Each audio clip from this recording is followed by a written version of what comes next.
पिछले पार्ट में हमने देखा था हेस्टिया के पास हेलिस की तरफ से एक लेटर आया था, जो देखकर हेस्टिया बहुत ज़्यादा गुस्से में आ गई थी। तो अब देखते हैं आगे।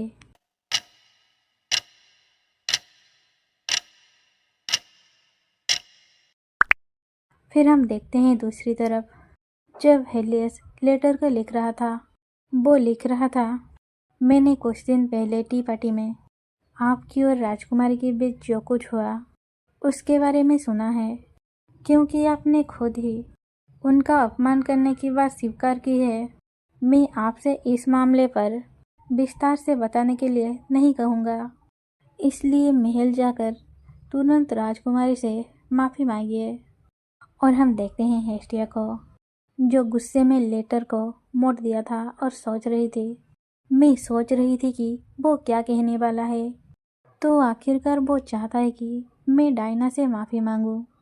हेलिस के अचानक आकर अपनी उपस्थिति दर्ज कराने के बाद टी पार्टी अच्छी तरह से ख़त्म हुआ था, लेकिन उच्च समाज के सदस्य अक्सर टी पार्टी के बाद वो डायना के पीठ पीछे उसके बारे में गॉसिप करने लगे और हमें डायना के विरुद्ध हुई कुछ बातें दिखाया जाता है, जहां लोग बोल रहे थे, मैंने सुना है कि महारानी की टी पार्टी की व्यवस्था बहुत ही साधारण थी। और कोई बोल रहा था, उसने मार्कनेस के साथ बहस भी की, मुझे मार्कस केल के लिए बुरा लग रहा है। और कोई बोल रहा था, ऐसा लग रहा है महारानी और मैडम मेरोपे के बीच टी पार्टी को लेकर मतभेद हुई थी। और कोई बोल रहा था, उन्होंने जानबूझकर कुलीन महिलाओं को केवल साधारण जलपान परोसने की निर्णय लिया। क्या क्राउन प्रिंसेस हमें नीचा दिखा रही है? और हम देखते हैं ऐसे ही बहुत सारे गॉसिप हुई थी। और हेस्टिया ये सब सोचकर मन में बोल रही थी, मैंने टी पार्टी से अपनी ध्यान हटाने की फैसला किया था, क्योंकि अधिकांश कुलीन महिलाएं डायना को नापसंद करती हुई नजर आ रही थी। लेकिन उसकी दृढ़ निश्चित पति ने मामले को अपने हाथ में लेने का फैसला किया। काश मुझे भी एक मेल लीड का समर्थन मिल पाता। और हम देखते हैं वो ये सोचते हुए अजीब सी चेहरा बना रही थी और उरस उसे हैरानी के साथ देख रहा था। और हेस्टिया मन में बोल रही थी, क्या मुझे हेलिस की लेटर को नज़रअंदाज कर देना चाहिए? नहीं, वो मुझे एक शाही व्यक्ति का अपमान करने की आरोप में गिरफ्तार करवा देगा।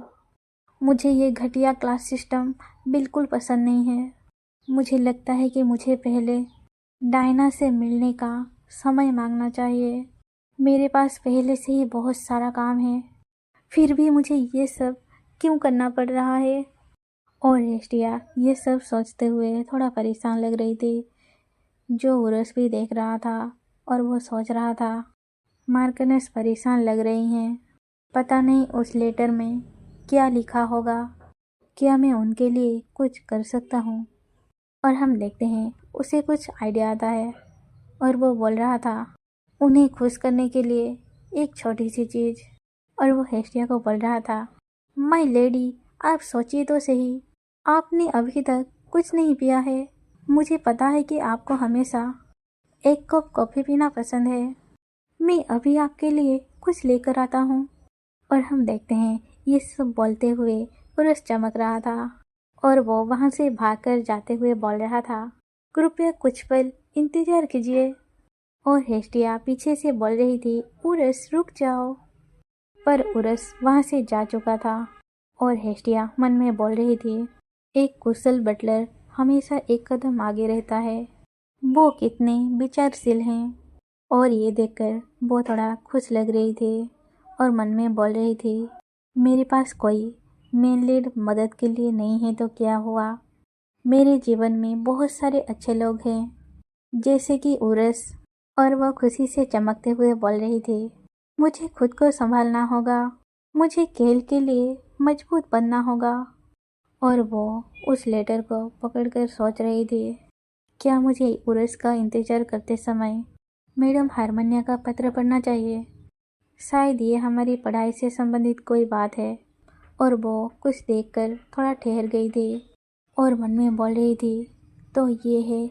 और वहीं से सीन शिरकता है और हम दूसरे सीन में देखते हैं हेडमेड और बटलर को। हेडमेड बटलर को डांटते हुए बोल रही थी, ये मेरी जिम्मेदारी है कि मैं मार्कनेस को उनकी कॉफ़ी ला कर दूँ। कृपया कर मेरी जगह ये काम करने की कोशिश मत करना। और उरस उदासी के साथ सोच रहा था, अभी अभी मेरी हाथ से कॉफ़ी की ट्रे छीन ली गई है। और हम देखते हैं हेडमेड चिल्लाते हुए बोल रही थी, आप इस ट्रे को क्यों ले जा रहे थे? और उरस बोल रहा था, लेकिन मैंने मार्कनेस से कहा कि मैं इसे खुद उनके पास लेकर जाऊंगा। और हेडमेड बोल रही थी, इन कामों को मुझ पर छोड़ दीजिए, कृपया घर के अन्य कामों को कीजिए, मैं मार्कनेस को बता दूंगी। और हम देखते हैं तभी हेस्टिया उन दोनों की बगल से दौड़ते हुए पास करती है, जो देखकर उन दोनों उसे हैरानी के साथ देख रहे थे। और हेडमेड बोल रही थी, माय लेडी। और बटलर बोल रहा था, मैं आपके लिए कॉफ़ी लेकर आया हूँ, आप कहाँ जा रही हैं? और हेस्टिया जाते हुए बोल रही थी, मुझे माफ़ करिए, मुझे कुछ ज़रूरी काम निपटाना है। कॉफ़ी की बात करें तो मैं इसे बाद में पी लूँगी, कृपया इसे मेरे कमरे में रख दीजिए। और उरस पीछे से बोल रहा था, माय लेडी आप कहाँ जा रही हैं? और हम देखते हैं वो दोनों उसे पीछे से हैरानी के साथ देख रहे थे और साथ में बोल रहे थे, क्या वो उस रास्ते की ओर जा रही है? और वहीं से सीन शिफ्ट होता है और हम दूसरे सीन में देखते हैं केल को, जो एक जगह बैठकर चित्र बना रहा था। और वो हेस्टिया को देखकर बोल रहा था, तुम यहाँ क्या कर रही हो? और हमेशा की तरह इतनी जल्दबाजी में क्यों हो? ऐसा लग रहा है जैसे तुम बेहोश होने वाली हो। और हम देखते हैं हेस्टिया को भाग कर आने के कारण उसकी सांसें फूल रही थी और उसके सर घूम रहा था। और वो केल को देखकर ब्लश करते हुए मन में बोल रही थी, क्या केल की आज की गतिविधि पेंटिंग है? केल चुपचाप धूप में बैठकर चित्रकारी कर रहा है, ये सचमुच सबसे बेहतरीन है, ये कितना प्यारा है। जबकि वो खुद एक कलाकृति होते हुए भी इतना अच्छा कलाकृति का निर्माण कर रहा है। अगर लोग उसे किसी संग्रहालय के बीच खड़ा देखे तो वो सोचेंगे कि वो एक संगमरमर की मूर्ति है। भले ही मैं जल्दी में हूँ, लेकिन मुझे मेरी पसंदीदा किरदार की तारीफ करना ही होगा।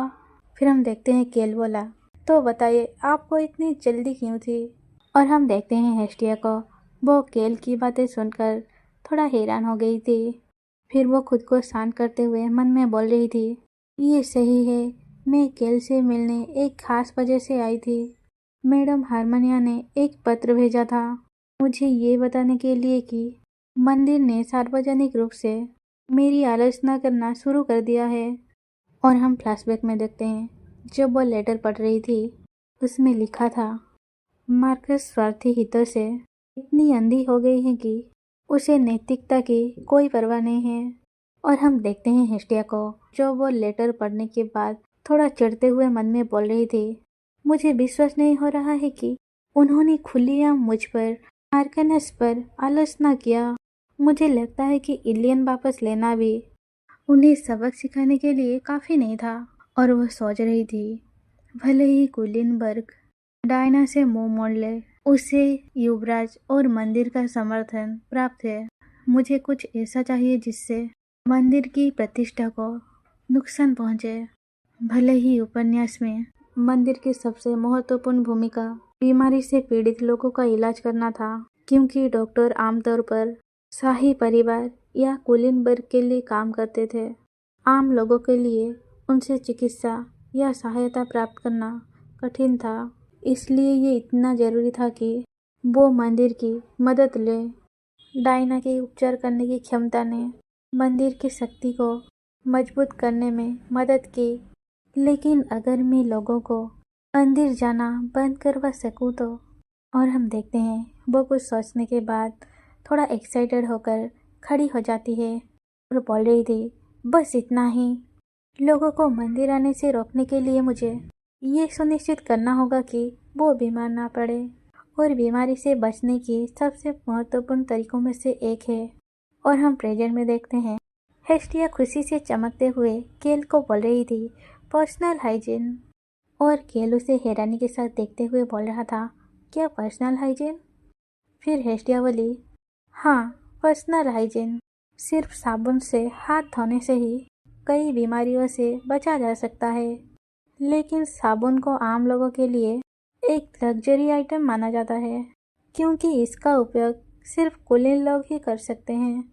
अगर हम अतिरिक्त सुगंध और जटिल डिजाइन को हटा दें तो आम लोग साबुन को कम कीमत पर खरीद सकते हैं।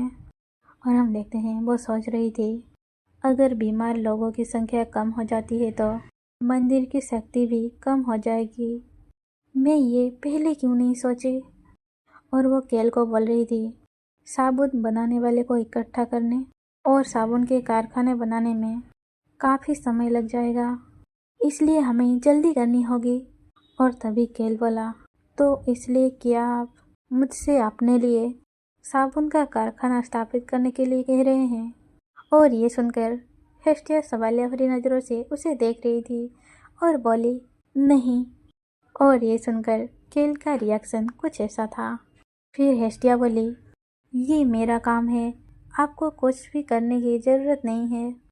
और वो मन में बोल रही थी, कृपया घर पर रहें और अपने दिल को ठीक करने पर ध्यान दें, मेरे प्रिय केल। फिर वो बोली, हालांकि क्योंकि मैं मार्कनेस हूँ, इसलिए मैं जो कुछ भी करूँगी वो आपके नाम से ही होगा। इसलिए मैं आपसे आपकी परिवार के उपनाम का इस्तेमाल करने की अनुमति मांगना चाहती हूँ।